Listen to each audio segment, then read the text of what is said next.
Hello friends, good afternoon. কি করছো তোমরা? এটা আগে বলো। আমি দেখো রোদের মধ্যে বসে ভাত টাত খেয়ে উঠে আচার নিয়ে বসেছি।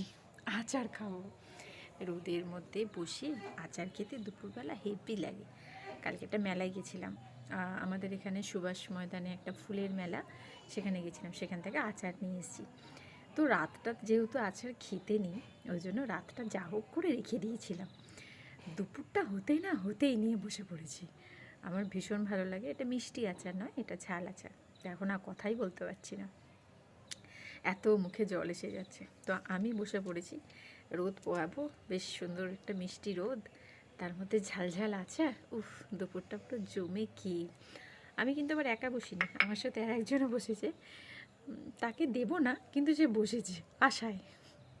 সোনামাও বসেছি রোদেতে, ওর সাথে আচার খেতে। ও শুধু দেখে যাচ্ছে, কিন্তু খাবে তো না, ওকে দিতে পারবো না, তাই ও দেখে যাচ্ছে। আহা গো।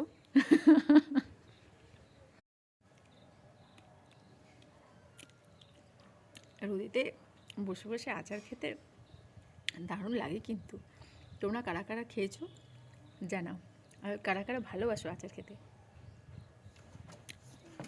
আমার দারুণ লাগে।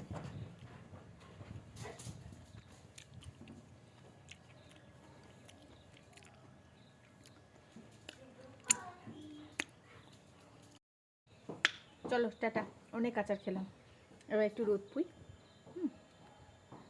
টাটা।